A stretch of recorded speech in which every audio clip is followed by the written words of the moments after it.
You guys have consistently been named the #1 team in New York. I remember sitting for maybe 4 hours in 100 degrees negotiating on maybe 10 cents. You've done over $1 billion in residential transactions. It took me 9 months to sell my first house. 9 months of zero sales. I was 7 months pregnant. Wow. I sold my first house by accident. I couldn't believe it. Like, I was in complete shock, and I just kept saying, I can't believe I sold the house. I can't believe I sold the house. Oh, I can't believe I sold the house. You did 77 transactions last year, which is over 6 times the national average and almost $100 million in transactions. You went from a shy little girl to a real estate broker. Polar opposites. Now, if I tell you, I think that was like the scariest moment of my life.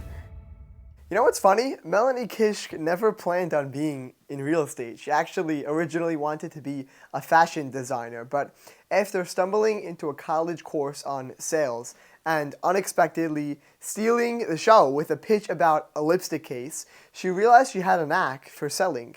And fast forward to today, Melanie runs the top Century 21 team in all of New York State. Her team has transacted close to $1 billion worth of real estate. I mean, unbelievable achievements out of Melanie and her team. In this episode, we talk about how she built that from scratch, why she went 9 months without a single deal while 7 months pregnant, and what it takes to grow a team past 20 people when most agents can't even surpass 5 team members. We also get into how COVID almost shut it all down and how she pushed through, plus how she accidentally became one of the top community matchmakers, and what she's learned from helping people not just find the right house, but the right spouse. I'm Victor Braca, and Momentum is where I dive deep with exceptional leaders to uncover the key decisions, defining moments, and lessons that propel them to success and how those insights can inspire your journey forward. Melanie's story is one of grit, reinvention, and never waiting for permission. You guys are gonna love it. Let's get into it.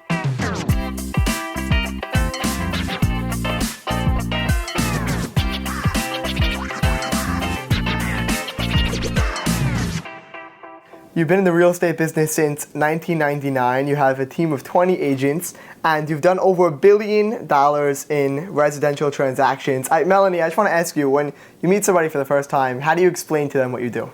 That I'm a real estate broker for over 25 years, and that I manage a team in Brooklyn, New York, and we service the entire New York area, and a worldwide referral team that can just get you basically to anywhere you want to go around the world. Amazing. I love it. And you said humbly, I run a team, but I want to correct that to that you run one of the top teams in New York City. I think the top team in Brooklyn, if I'm not mistaken. So I just want to use that as a starting point for your career as a whole. Did you always know that you wanted to get into real estate?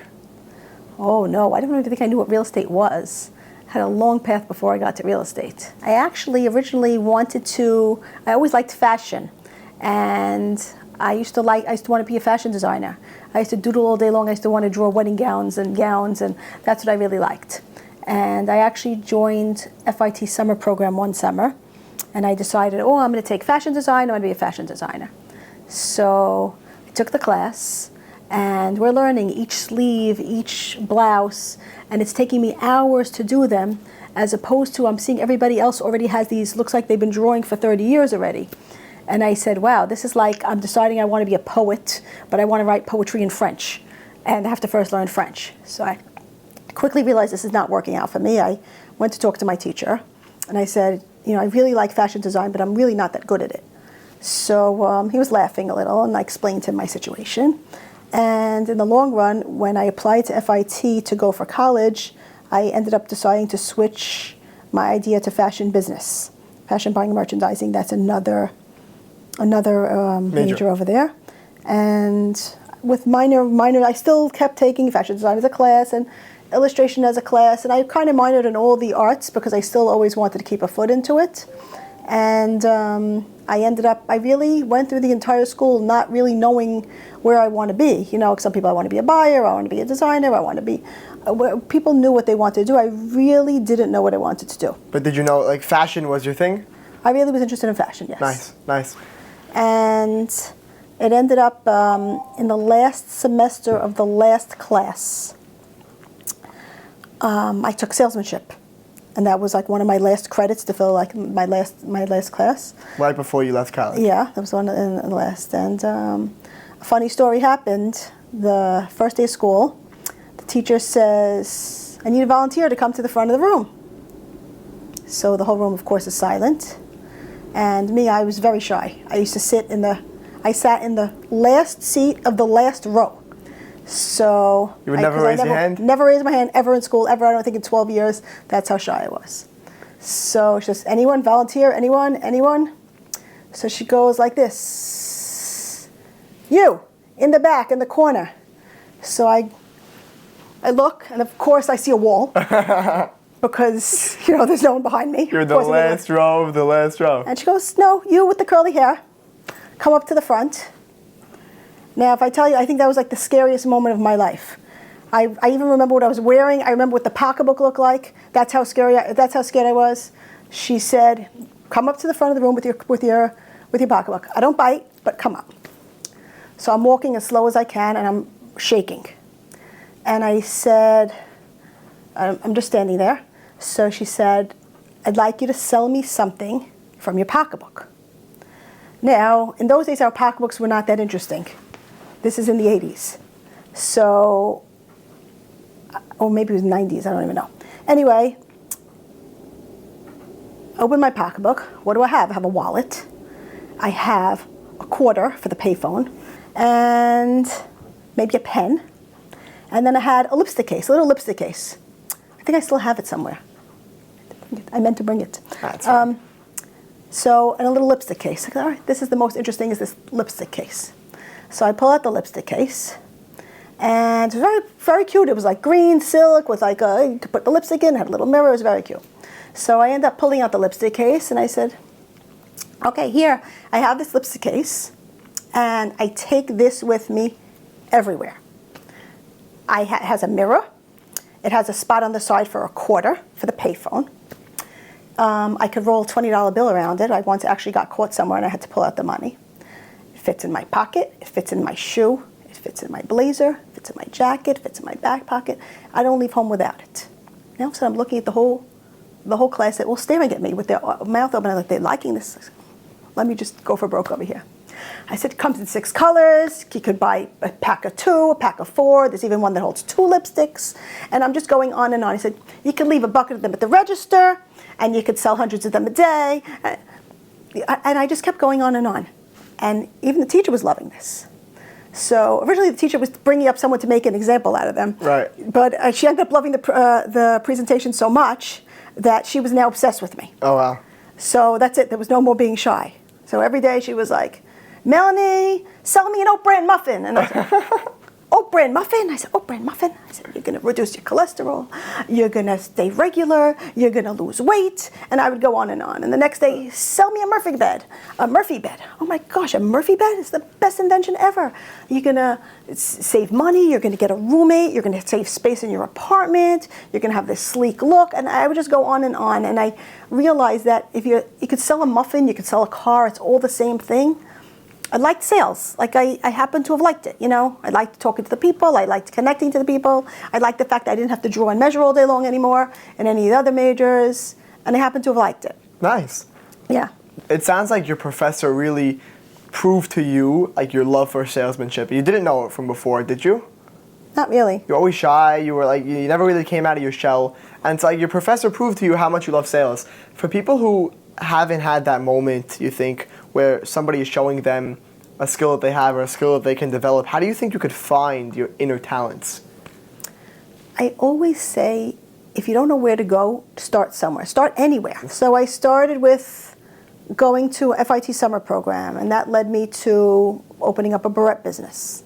And that ended up leading me to work for my father and continue working there. And in between school and work and summers and after school and all throughout. And I always say start off somewhere, and when you never know where you're going to end up from that path. So I started off thinking I wanted to be in fashion, and I ended up in sales.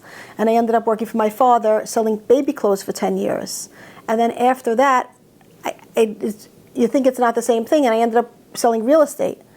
And it's just if you like sales and you have experience in sales, you can really sell anything. Right. It's just about knowing your product, understanding the features of your product, and being able to explain the benefits of those features to people who might want to buy your product. Right.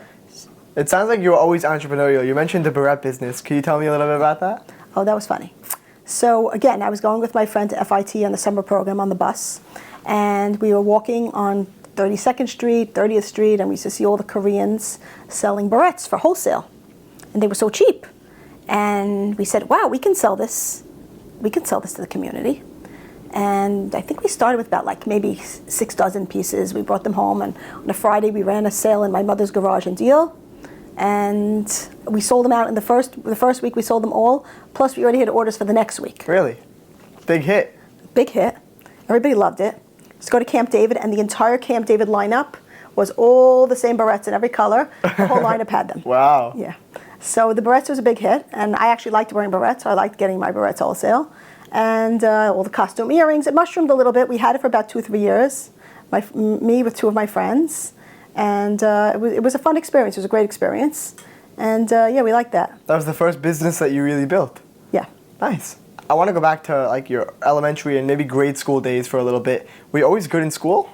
Not really. I think I was average. You're average? Like, what was school something that you struggled with? Because I know a lot of people, like, a lot of business people also, they look back at their school years, and like a lot of people feel like the school system is designed to make people fail in a way. Is that like, if you don't fit exactly, you know, if you don't conform exactly to the way the system is structured, then people think they're a failure. Was that something that you experienced, or not so much? Not so much, but I don't think a lot of the stuff I learned in school really got me where I was. I think it was more the life experience. My best schooling that I ever had was Allura University.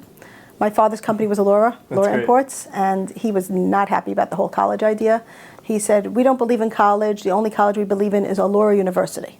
So he wanted you to learn on the job. Yep. Learn everything you need to know by learning. He said he learned from his uncles, and he learned from his father, and he learned from his elders. He always believed in asking your elders and learning from your elders, and he thought so. So I did work for him for many years. What made you want to go to college and want to go so bad that you felt the need to convince your dad to let you go? I liked fashion. My friends were going. I actually didn't want to go to college, but in Flatbush, they all made you apply to college. Interesting. And they had, like, when you have the college meeting, and she says, oh, come, which colleges are you applying to? I said, I don't know if I want to really apply to college, I don't know if I'm really going to go, I don't know if I'm going to get in. I made every excuse. She was like, listen, sit down, we're just going to write an essay. So she said, all right, we're going to write an essay to FIT. What do you want to write about? I said, I want to write about the barret business. So I wrote about the barret business, and I got in. That's great. So now she's like, all right, now you're going to college. I go, okay, I'm going to college. I got into college. So... and you sold that to your dad. Think about that. You had the salesmanship even before that fateful yeah, but he class. was still able to he still kept me on summers, on winter rooms, he always found me, whenever he needed me to work, I was always available for him. Right, and I could tell from you that your early working experiences from your dad's company at Orva, which you'll tell me about, and at the Gap, which you'll tell me about, all these work experiences, like, it sounds like they really shaped who you were and, your business now, decades later. So tell me a little bit about your earlier work experiences at Orva and the Gap. Okay, so for FIT, it was a required credits to work in the field, in the retail field. I ended up working for Orva Department Store, which are the Azers, and at the time it was a department store that had every department, clothing, shoes, accessories, and I got there, I walked there, it's a huge store the first day, and I see tons of people working in the clothing department. They're dancing, they're jumping, they're trying on everything, they're having the best time. And I said, oh, this looks like the greatest job. So all of a sudden they said, oh, we're going to put you in the accessory department. And the accessory department was like one step up, and it's like a little bit sectioned off. And I'm like, oh, this doesn't look so fun. I said, all right, I got to make something happen over here. It was like me and one old lady in the accessory department. So I said, all right, I'm gonna make this fun. So all of a sudden, do you have mannequins? We start putting things on mannequins. We accessorized the whole store. That's great. I bought a book, How to Tie a Scarf. I was tying scarves on everything. We were selling anything people people coming in for Christmas gifts. And we came in and, hi, you want gloves, you want this. I became myself a pro. Like, they came in for one gift, I would sell them 6 gifts. And all of a sudden, at the end of the internship, it was like the last day, and the buyer was hysterical, crying. She didn't realize she had 800 scarves that she didn't know, and she missed the Christmas season. And I go, don't worry, I got this. Mannequins, my scarf book. We put scarves everywhere. We put it through an ad in the paper, scarf day, buy one, get one free. And we totally rocked it. And we got rid of all the scarves. So, and I would just, whatever it is, I would make it, sell 2, sell 6, buy one, take another one. And I got rid of everything. They didn't put you in charge of the company at that point? They actually offered me a job to be the assistant manager of the accessory department. Really? And then my father heard about them. He was not happy. He goes, "What are you hiring my daughter for? I need my daughter." He's like, "Oh, I'm sorry." That's funny. And then for a short semester, maybe just a month or two, I actually worked in the Gap for 2 days a week. And I learned a lot there. My father was really making fun of that. He had to hear, he liked hearing all the stories about that. And he actually went to his card game and told his friends about it. And his friend said, "Oh, wow, the Gap, this sounds so interesting." And he sent his son to work in the Gap so he could learn all the systems and rules and regulations of the Gap, and it helped them in their retail stores. That's cool. You know, sometimes you learn like different things that can apply in different areas, and it's really interesting. Nice. Yeah. Nice. So like these early working experiences for you really shaped like what you shaped your skill set today. I think so. What did it look like for you after college? Did you go straight into real estate or? No. So college was only a 2-year program. And then right after that, I was enrolled in Allure University. And I did everything in my father's office. I mean, he started me off with, first you're going to be sample shopping, then you're going to be designing, then you do this. And before I knew it, I was in the showroom in sales. And, you know, I actually liked working with the people. And I didn't mind if they were buying. I mean, he was very into like, treat everybody the same, and a lot of people are only about, you know, the big chains, and if the small people used to come into the office, and he was always telling me to service them just the same way. And that's a great philosophy. Yeah. How long were you working for your father for? I worked for him for 10 years. Oh wow. So Yeah. like what else did you learn during those 10 years? So my father really always told me to be creative, so that everything was an opportunity. Like one time it was pouring rain for 2 weeks straight. He goes, "Melanie, get on the phone and sell raincoats." Like everything was an opportunity. It was, instead of getting down, it was just an opportunity to do business. Nice. And if something wasn't working, he always said, try this way, try that way. He says, if the front door is closed, try the back door. If the back door is closed, try the side door. If the side door is closed, break the window. So I think of that a lot when he says it. I still hear him telling me, you know, all these kind of things. And a lot of the things that he taught me then are still with me today. And like, do you find yourself maybe structuring a deal creatively based on what your father taught you? All the time. All the time. Probably one of the highlights is when he took me with him to the Orient. I went with him a few times actually, and I learned the art of negotiation just by watching him. And sometimes it's not even like what you say, it's also what you don't say. I remember sitting for maybe 4 hours in 100 degrees negotiating on maybe 10 cents. And I couldn't believe what was going on. And I was dripping sweat, and I just couldn't believe it. And then after, I said, "Dad, did it really 10 cents for 4 hours?" He tells me, "Melanie, the money you save is the money you make." He said, 10 cents, we're buying 20,000 dozen. He goes, "That's a lot of money." And I didn't realize how hard it is to make a living. Like, you really have to, you know, take every factor into account. What you saw was 10 cents, but what your father saw, zooming out into the big picture, was 10 cents times 20,000 dozen, which is in reality, you know, thousands of dollars. Before we move on, I'm liking the advice from your father. Was there anything else that he taught you that is still with you today? Oh, a lot of things. First lesson in life he taught me is, Melanie, I just want to tell you, everything in life is tai kwei. Too expensive.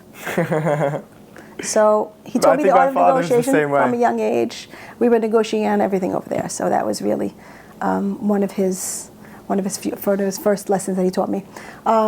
He was big into his emunah and his belief, and he had all these like Hebrew quotes on his wall. And his favorite ones, he'd point to them all day long. Like he would tell us, always watch what you're saying, watch your words, and keep your word. And in real estate, like that's really big, and I hear it all the time. And you know, when someone doesn't keep their word, I'm like, you know, that doesn't sit so well with me. So that was like one of the first lessons. And another one he says, always said about asking your elders. He always asked his elders. He always looked to his elders for advice.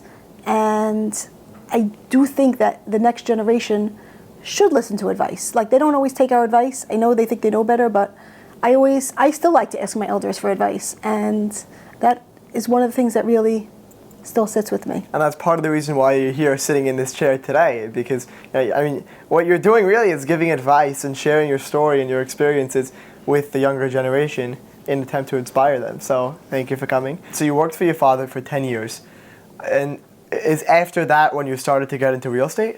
I actually got into real estate because I got into real estate by accident. Okay. I was never interested in real estate. I didn't even know what real estate was until I got married, and I wanted to buy a house, and I couldn't find a house to buy, and I couldn't find a real estate agent who would call me back. So I had a friend who was also looking for a house, and we decided together that we're going to go to real estate school to find out how real estate agents find out about houses for sale. Why? Because we just couldn't find a house. No, but when most people can't find a house, they don't go to school to learn how to become the person to help people find their homes. I don't know. It was just a spur of a moment thing. We found the real estate school. We joined and we went. That's great. So I don't think we thought we were really going to stick with it. Let's just go to real estate school. Yeah. So that's how it Get was. a license. And it turned out I was really looking for something closer to home because I didn't want to commute to the city anymore. So we went to the real estate school. We got our licenses. We went interviewing around, and we ended up starting out at Fillmore Real Estate on Avenue J, and it was a great experience. But my friend she ended up not sticking with it because she wanted a real job with a real salary, not just an intern. I call all real estate agents interns because everyone's working for free until you make a sale. That's true. That's true. Commission. There is no salary. It's a challenge. So again, I was an intern for 9 months. It took me 9 months till I made my first sale, and I was working for free as an intern. And the real estate business was very different then. We had no social media, no computers at home, no cell phones.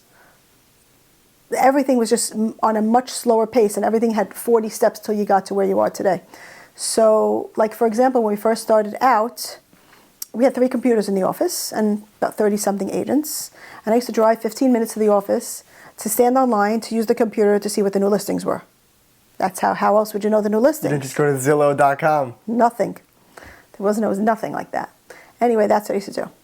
And I used to walk around with a camera, and sometimes you run out of film, run to buy film. You took pictures of the properties with a camera. There you go. Yeah, you hear about a house for sale. You run there, you take a picture. Then you have to go to the 1 hour photo guy and get it developed. And you go pick it up and then you have to drop it to the person's house. This is the picture of the house. Do you want to take a look at it? And even if you want to go hand it in to the office headquarters, they have you drive there to drop it off. The picture, you need the picture for the to get the ad out. How'd you advertise the listings? We advertised. Advertising was a challenge too. In those days, again, there wasn't any of this kosher media and SY alerts. We didn't have any of that. Shout out to those things. Yeah. Great. Great. So we didn't have anything like that. And I used to have to wait. I was dependent very much on the Jewish press. Comes out every Wednesday. It's closed by Tuesday midday. And you can't get your ad in. If you don't get your ad in by Tuesday midday, your ad's not going to hit for 2 more weeks. Oh, wow. So it was hard. And I used to actually have my husband drive me at midnight on Tuesday night to get the copy of the Jewish Press. So I would stay up all night circling any new listings that would come out. So I'd be ready to roll early Wednesday morning when I woke up. Wow. And I would sit by my phone waiting for it to ring in my house. And I'd be sitting waiting for the phone to ring. Why were you so dedicated? You didn't have to be. I don't know. I had this. I think I wanted to prove something to myself that I could sell a house, and then after I sold one house, I wanted to sell another house. But how long did it take you to make your first sale? It took me 9 months to sell my first house. 9 months of 0 sales? 9 months of 0 sales. And you were newly married? I was showing, and I think I was 7 months pregnant. You were pregnant and you had no sales for 9 months? Yeah. Wow. Why? Why? I don't know. I was motivated. That's great. Yeah, I was motivated. That's awesome. I mean, what kept you going? What kept me going? I feel like I felt like it was a puzzle that I just wanted to get all the pieces. You wanted to solve it. You wanted to show yourself you could do it. Yeah. And I sold my first house by accident. It was just a house I was first going after to get the listing. And I was asking around, do you know anybody who would want a house on this block? Do you know anyone who would know anyone on this block? So my cousin told me, call my mother-in-law and ask her. She might know someone.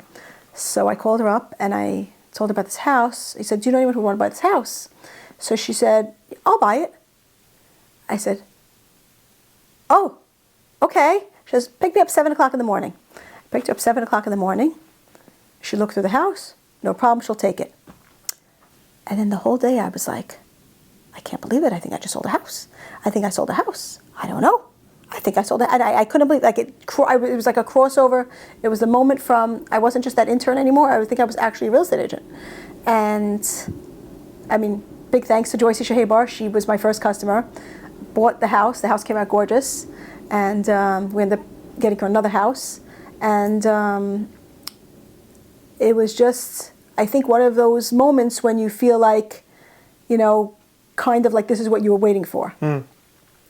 So after I sold the house, I unbeknownst to me, I ended up becoming agent of the month, and it was on the Fillmore website computer. On your first sale? Yeah. Oh, wow. Because I guess that was the biggest sale of that month or whatever it was. Right. Anyway, ended up being agent of the month, and somebody else saw me as agent of the month, and they called me up, and then I sold them a house.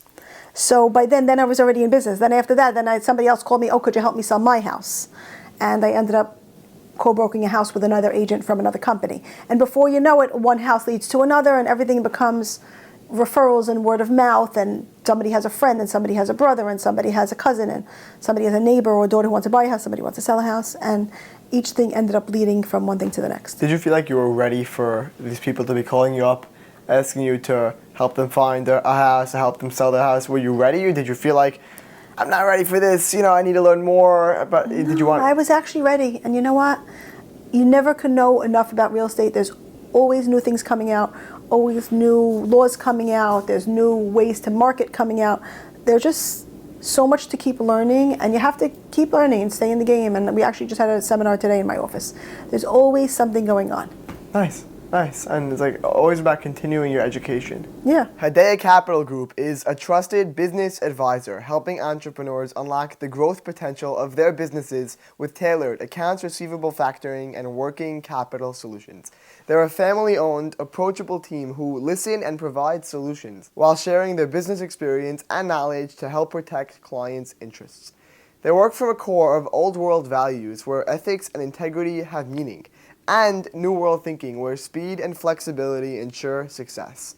The result is that clients feel confident, taking advantage of growth opportunities, knowing they have the liquidity and scalability they need, as well as a long-term partner looking out for them and helping them grow. Since 2003, their expertise and patient approach to capital have helped companies improve cash flow, protect assets, and scale their business. Visit hedayacapital.com, that's HEDAYACAPITAL.com, or email info@hedayacapital.com to learn more. Back to the episode. For you, as an agent, as a new agent, how did your mindset shift after closing your first deal and that being the biggest deal of the month? I mean, like, what did that make you, like, what kind of confidence did that give you in yourself and in your abilities? And, like, what did you see for yourself in the future at that point? I couldn't believe it. Like, I was in complete shock, and I just kept saying, I can't believe I sold the house. I can't believe I sold the house. Wow, I can't believe I sold the house. And I told the accountant, he's like, wow, that's really good. You know, I really sold the house, and I couldn't believe it. And once I did, I was in business. It wasn't like just I'm a real estate agent. I'm like, I'm really a real estate agent. And I said it more with more confidence, and I was able to sell another house and another house. And before I knew it, everyone just was calling me. I didn't even have to call them anymore. And how long were you at Fillmore Real Estate for? I was at Fillmore for 11 years. 11 years, got it. And then I went on my own. I started my own company, MK Realty. Started with 1 or 2 agents. Why'd you go on your own? Like, was it just like an entrepreneurial itch to have your own thing? I think so. I did have a good thing. I did want something of my own, closer to home, more geared towards the community, and something that you were, you ran the show. Yeah. Right. Yeah. Like, you wanted more. You had an entrepreneurial itch and you wanted more. Mm-hmm. Tell me about, like, the early days of MK Realty. Did you you said 1 or 2 agents to start with? I started with 1 or 2 agents. Yes, I did. It ended up growing. I think we were about 5 or 6 agents. And within, what was the time span for that? It took about maybe 4 or 5 years as we grew. So steady progression. Yeah, and then all of a sudden my husband decided to sell his business, and all of a sudden he was available. So my husband was all about, he's very meticulous, very into like all the operating procedures and a whole back-end office and having like all these layers of management. And it took us to another level in terms of being able to service people in a much deeper way. Sounds like your husband really turned it into a business operation. Like he did. He took it. One day he came home actually and he says, you know what? I think I want to go franchise. Franchise? I'm not going franchise. I'm not doing this. Please, please, please, just interview one person. So I interviewed one person, went through all the interviews. They go through everything about you, and don't like it. It's not for me. All of a sudden, I guess one person hears you're interviewing, and all of a sudden everybody's at your door. So I come home one day and Keller Williams is at the door. The next day I walk in and ERA's at the door. And they all had my number and they were all calling me up. And they wanted you to build a team at their company. Is that what it is? So a lot of the franchises are all owned by one main parent company. Sure. So I guess once they hear, they're all trying to get you to sign on with their franchise. And the goal for them is to say, like the Melanie Kishk team at Victor Brackett franchise or whatever. Like that's the goal for them?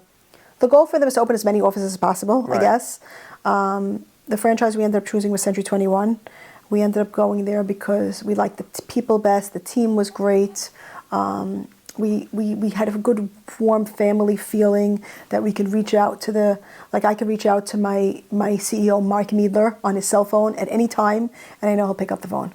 And our brand ambassador, same thing. I could email her in the middle of the night, she'll have an answer for me if I have a question. So I kind of liked the support that I was going to be able to get from them. I mean, they were wining and dining us. They flew us out to Florida. They brought us to their headquarters. They taught us everything about their systems, and until we finally said that, okay, we'll end up joining. And then all of a sudden they hit me with like a 360-page manual of things that I had to learn. What is this? Back in school, I was like, not for me, can't do this. My husband again is like, don't worry, calm down, we're gonna tackle this one by one. And we walked in with a team of like 5 lawyers and we got it all done. And all of a sudden we were no longer MK Realty, we were Century 21 Melanie Kishk Realty. So you started at Century 21 Melanie Kishk Realty with 6 people almost 10 years ago. You have 20 people now. So I mean, tell me a little bit about that, about growing your team. Did you find it difficult to manage such a large team? It's actually not difficult because we like to choose people who we think would be a good fit for our company. Okay. And we really believe in building like a nice culture and a nice collaborative energy throughout the company. So if I see people that I think could fit and could get along from different environments, different schools, different ages, different types of personalities, and I do think that, it's nice to grow when you can. And sometimes you're happy with who you have. Nice. So I want to point out that I think the national average for the size of real estate team is between 4 to 6 people, and most real estate teams can't even surpass 5 people, right? So, I mean, I think the fact that you 4x'd the national average in terms of your team size is remarkable, considering that most people can't even get past, a fraction of what you had. And just to list some of your accomplishments, you guys are among the top 21 teams nationwide within Century 21, which is just an unbelievable accomplishment. I think it's like the top 1% or something crazy. You guys have consistently been named the #1 team in New York, which is unbelievable. All very impressive. Congratulations, by the way. I mean, huge accomplishments. And these have been some of the highlights of your career, the awards that you won and your team has won. But I want to ask about some of the lowlights. What was your biggest challenge and how did you overcome it? And what did you take from that challenge and how you dealt with it into your business today? Oh, we have a lot of challenges every day. I'll tell you that. One of the biggest challenges I would say was COVID. We had just recently moved from our office on McDonald Avenue to an office on Avenue P. We gutted out the whole store. We built ourselves a beautiful store. We had a nice grand opening, and all of a sudden, COVID hit. And that was it. Shut down, and we're like, what are we going to do? We had people dropping out of contracts because they were scared they had no money. They were scared they were going to die. They were scared the world was going to end. And we didn't know how to keep the stamina up. And I was just trying to switch to like Zoom just to keep the stamina up with the agents, trying to keep in touch with them, trying to keep everyone's morale up, trying to maintain, home life, family life, businesses. Like, oh, do I work at home or do I live at work? I wasn't really sure what was going on over there, but it's a little bit of both. And it was a challenge. We rode out the wave. You're always like climbing a mountain, and like sometimes you plummet. Like that was one of the plummeting times till you could get back up and start climbing again. That sounds like a big challenge. I mean, the real estate industry is probably one of the most affected industries by COVID, right? Because people are holding their cash as opposed to putting it into property. Mm-hmm. Yeah, it was challenging. Another challenge has been the mortgage rates. They have been unusually high for the past few years, and it has been very difficult for a lot of our buyers to be able to buy a home. How do you deal with that?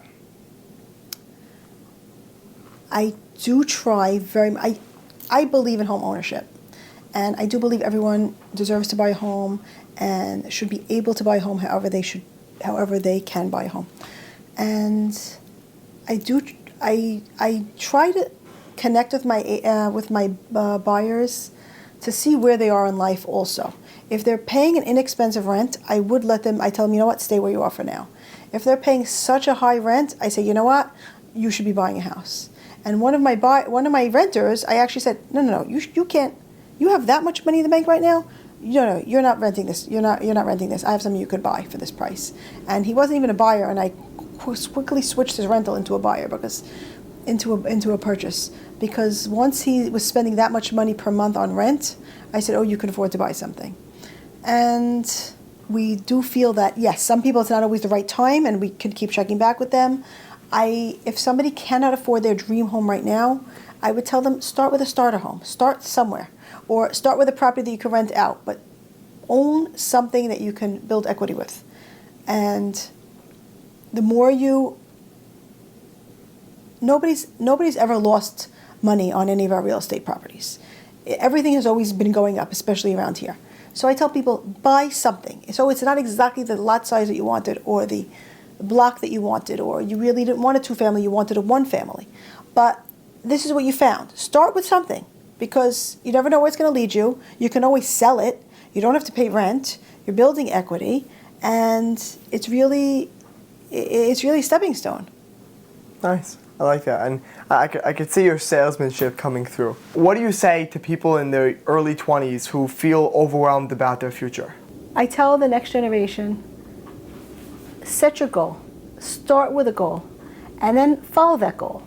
And then maybe you might not exactly hit that goal, but like maybe on the way towards that goal, your journey will take you somewhere else, and then follow that goal and enjoy the journey. It's not only about the destination. I know we've heard it many times. It's not about the destination, it's about the journey. It really is about the journey, because on the way to the journey, you're going to learn so much, and it might lead you to something else on a completely different path. And once you find a path, or once you find a direction that you're good at, there is so much you can do to just keep staying committed, to keep pushing yourself past your comfort zone, to keep trying to get interested, to keep trying to stay motivated. You have to always stay focused and be able to just keep going and going and going and just keep climbing up the mountain, because you have to always keep going. And there are going to be times, maybe you hit a peak and then you hit a peak and then you plummet again. And sometimes you just have to just keep up your stamina and keep going. Listen, like, you're saying a lot of cliches, but like a saying that I like to say is that they're cliches for a reason. You know what I mean? Like, these are clearly things that work for so many people, and we could see them. We could see these things in your story. You went 9 months without making a single sale. You were 7 months pregnant, working as a real estate agent. I mean, like, dedication, you know, and like you said, you didn't always think that you'd be in real estate. You wanted to be a fashion designer, and then you went into fashion business.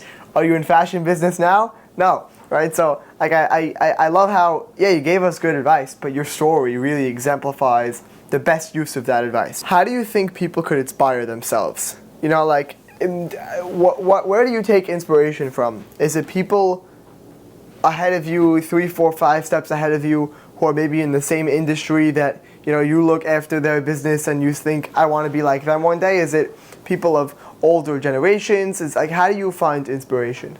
I'm always trying to continue to learn and grow and learn the new methods of what's going on and learn going along with the future. Again, in the beginning, I was really very hesitant towards all this social media, and one of my kids at 12 years old came to me, Ma, you got to get an Instagram. I go, Instagram? What's that? I'm not doing that.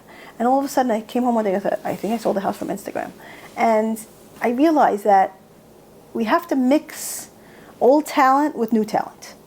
And I think as long as you just keep learning and growing and using the best of what the past generation has taught you and mix it with the best of what the new generation is learning and can teach you, and to just keep going and to keep growing and to keep learning and to keep implementing and to keep moving forward at all times. I mean, given that you work with a lot of people, I mean, you've hired a lot of people and you work with people young and old, are there any specific things that you would advise for young people to do to either get ahead or set themselves up for a good future? Anybody who wants to be successful, what should they do now? Actionable things. For the youth, it's never too early to start building yourself. And I believe in the sphere of influence that's going to follow you throughout your life. And what is your sphere of influence? Your sphere, your inner sphere, all the people that you know, all the people close to you, those are your bread and butter. Your friends, your relatives, your neighbors, your teachers, your rabbis, your doctor. These are all people that you know. And you can Your real estate agent. Yeah. You can leverage those relationships. And no matter what business you go into, you don't realize how many people you start with already in your phone that you can call as customers. And they can become an asset to you as you move forward in life. There are a lot of real estate agents out there. I mean, just within Century 21 alone, there are, like you said, 150,000 of them. And there are millions across the country, across the world, and you've hired many of them. What are some rookie mistakes that you see beginners make often? Very often I see people quit too early. If I had just quit 1 month before, like I was already in there for 9 months, what if I said at month 6 or 7 or 8, you know what, this is not for me. You can't quit too early. And you don't know how many times people have told me no or slammed the door in my face. And people have to realize that the word no doesn't really mean no. It just means not right now, or come up with another creative way to get me to say yes. And sometimes it's just a matter of the price or the terms or the timing or the people or the wording. It's just an invitation for a further conversation. How'd you learn these negotiation tactics? My favorite book, Never Split the Difference. I read that book. You did? Yeah. Chris Voss, he's the man. It's a good one. Yeah. So it was actually, it had a mention in a masterclass, in a Momentum masterclass. Oh, did you really? But okay. It was great. He was a hostage negotiator, which I think is very interesting because he wasn't a deal maker in terms of, nothing to do with real estate. He worked for the FBI. Right. But he was going to happen to like that book a lot.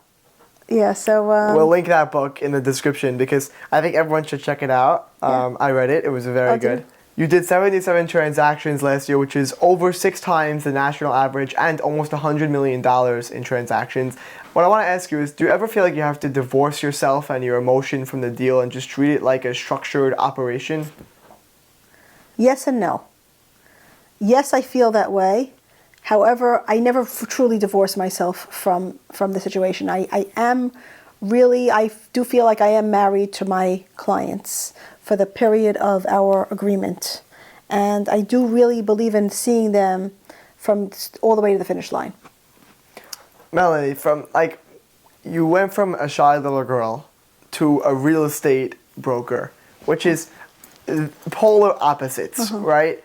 What would 15-year-old Melanie tell me if I told her that in 20, 30 years she would be she would run a team of real estate brokers? What would you? No way. Unbelievable.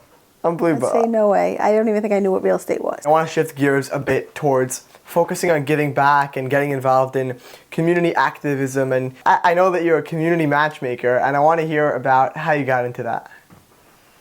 That's another thing I never planned on getting into. It also happened by accident.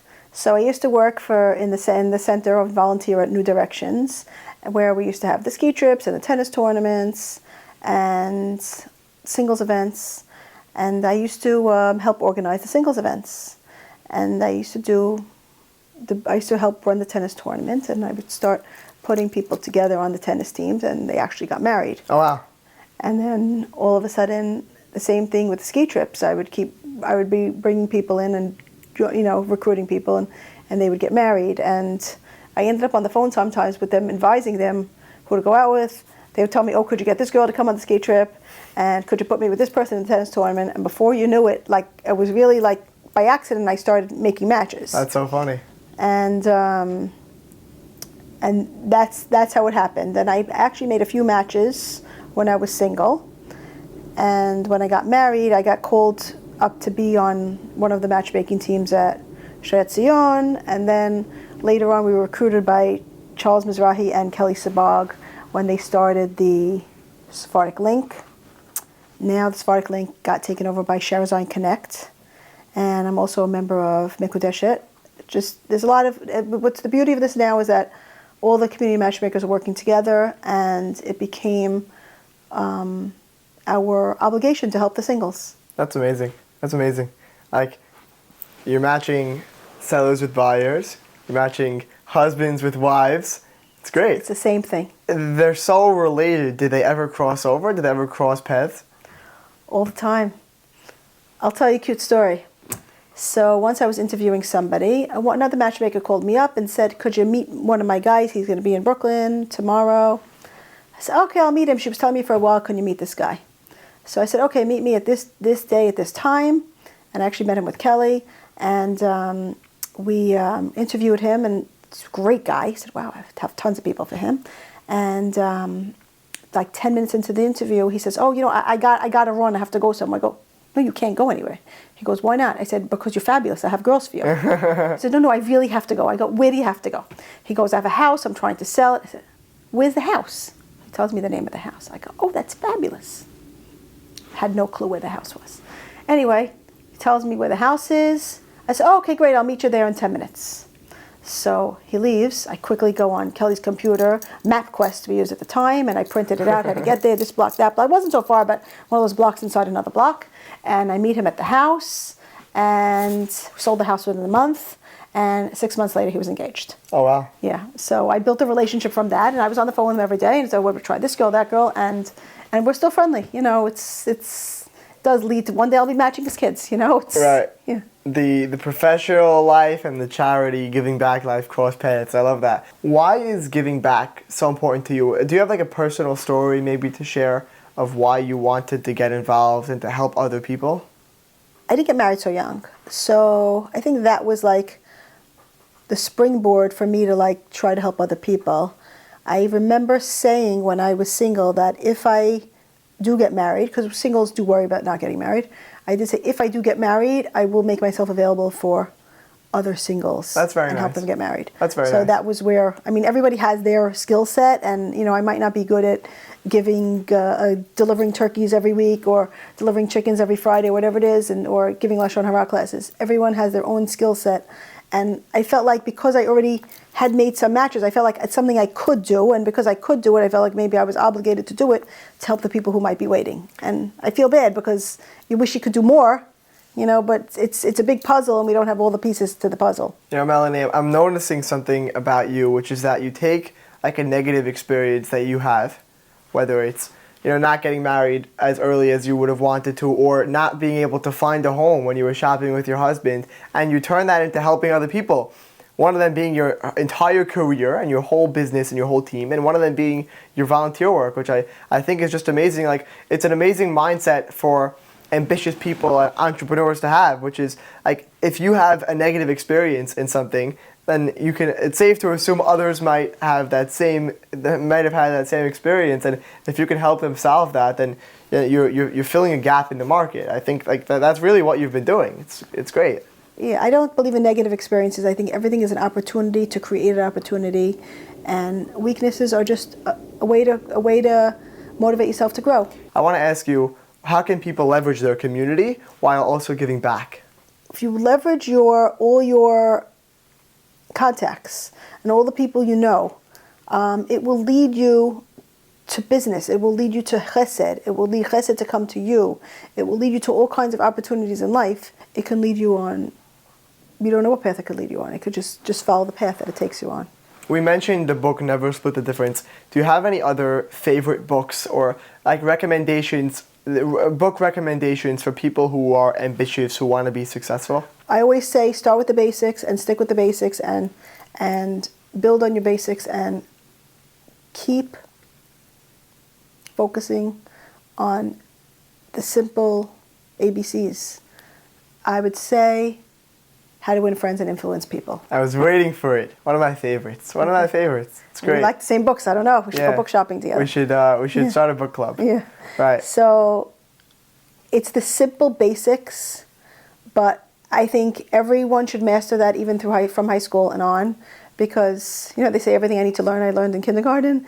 That's what I mean. It's just that's the kind of thing. You're learning the basics, calling people by their name, looking people in the eye, just things that people don't realize, like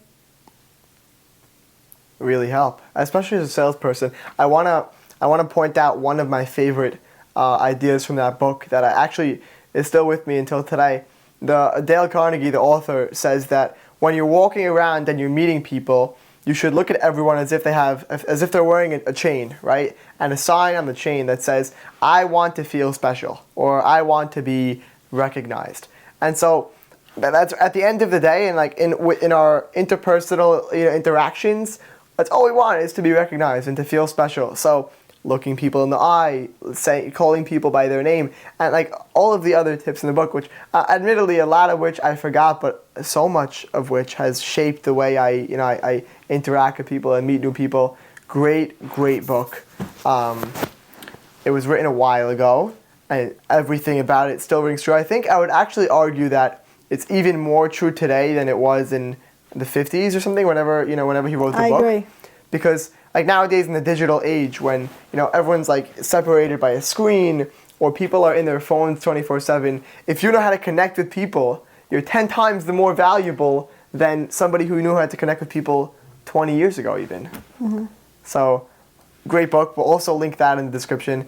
And like when we're on the topic of books and recommendations, like tell me some of your favorite quotes, some quotes that you live by that get you going, whether it be motivating you or helping open you up to a new perspective or a new point of view, or just helping you get unstuck in your business. Do you have any favorite quotes? I might have said this before, no is not the end. Everyone thinks no is the end, it's not. And just keep saying that to your head, and the more you say it to yourself, you'll realize that no is not the end, sometimes the beginning. My father had this quote every time a new buyer would come into the chain or a new president would be elected to the bank. He would say, and a new paro came that did not know Yosef. And it was like, oh my gosh, start all over again, And we always had to realize, I always think of that, because there's always going to be a newer, tougher seller, a tougher buyer, a tougher situation, a tougher set of mortgage rates, and a tougher set of financial situations that we're in, like right now the tariffs. Just there's always going to be that new paro that is coming, and that is going to be something that we always have to overcome and work hard to bypass and to overcome. Continually, also, like it's not just a one-off thing. It's like throughout your entire business journey, that doesn't end. It's not about the destination, it's about the journey. That's right. Love another quote. Yeah. Right. How has your faith guided you in business? If you don't have faith, you don't have anything. In this business, the number one thing you need is faith, because anything can turn in 1 minute. It literally, like a deal could be going totally south, and Hashem could just save it in 1 second. And the other way around. If you don't have faith, you think it's going so smoothly, and it could everything could just backfire in 1 minute. I want to ask you, Melanie, for your momentum moment. I mean, like from grinding for 9 months with 0 sales, as a pregnant woman, 7 months pregnant no less, to nowadays 20 team members, one of the top team in New York, which is unbelievable. Can you pinpoint a specific moment where it all turned around for you. It doesn't necessarily have to be in your real estate business, but it could be in your life, like a point of realization that you came to that gave you confidence in yourself and your abilities, showed you what you're capable of? So my momentum moment, I think one momentum moment was when I sold that lipstick case to the professor. I think that, that was really, and she was like, I want to buy it. She said, I'd like to put a video of you in the library. Oh, in those days we had a library. There was no YouTube to go watch. You'd have She to didn't go just to take the a video on her iPhone and You'd send have it to to go the to the class. library and ask the librarian to get you into the sales department, and then you'd play the video to watch how you sell something. Oh, wow. So that's what we did. So she said, "Oh, can I put a video of you in the library?" And in those days, I wouldn't even know if it was there because, again, you can't look it up. But that's what she told me she was going to do. But it was a momentum moment when I actually sold the lipstick case, and the whole class said, "Oh, where'd you get it from? Can I have one? Can you get me one?" So I thought that was a momentum moment. Another momentum moment was when I sold my first house. When all of a sudden I went from being an intern to all of a sudden being, wow, I think I sold a house, and I think I'm a real estate agent. I think I'm in business. Like it all just came together at that moment. Love it, love it. Two great moments that really sum up your career. Is there anything else you'd like to share with the audience? I think it's important that everybody stays committed every single day, because there are going to be so many times when you have to push yourself past your comfort zone, and you have to really go through and push yourself, because if somebody doesn't want to do something, you will come up with 100 reasons why it's not going to work. And sometimes when you try, it does work, and sometimes it doesn't work. But if you don't try, it never works. I would rather try and fail than never try, because Right. when I'm on my deathbed, Right. looking back at my life, am I going to say, I wish I tried less? Am I going to regret the times that I didn't try? I think that's also a good way of thinking. It's like I'm reading a book about Amazon and Jeff Bezos. Jeff Bezos calls it the regret minimization framework. Pretty nerdy, but essentially what it is like if you're making a decision, which decision will you regret the least, right? So if you have a high-paying job, steady salary, and you have an opportunity to start your own company, right? Yes, you will regret in the moment. Maybe you might regret in the moment giving up that high-paying salary, that very cushy, comfortable job. But when you're dying, which option will itch the regret minimization framework, and which one will you regret the least at the end of the day? And I think that's it's always the more bold option. So like you said, you'll always find a way. If you don't want to do something, you'll find 100 ways not to do it. But at least you tried, and who knows, you might eventually succeed, and you might eventually turn into aspiring fashion designer turned fashion business student turned retail worker turned real estate agent. So Melanie Kishk, with that we'll close. Thank you so much for coming.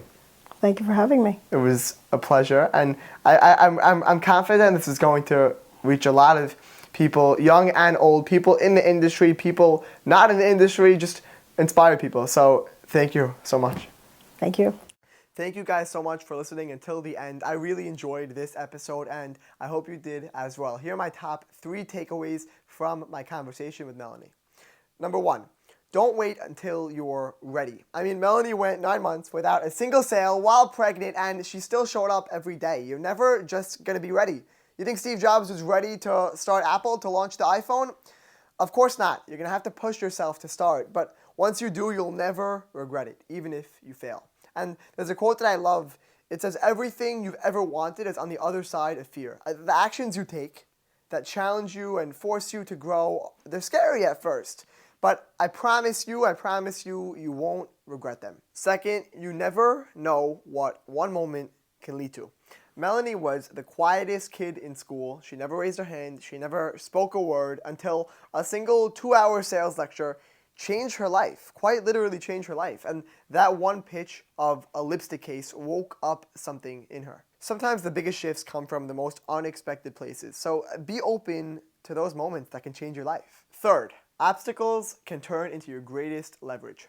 Melanie never found a house when she was looking to buy, so she became a broker. She stayed single longer than expected, so she became a matchmaker. Over and over again, Melanie saw opportunity in her own challenges and turned them into ways to help other people. And that mindset is exactly what we see across every guest of our brand new podcast, Impact by Momentum.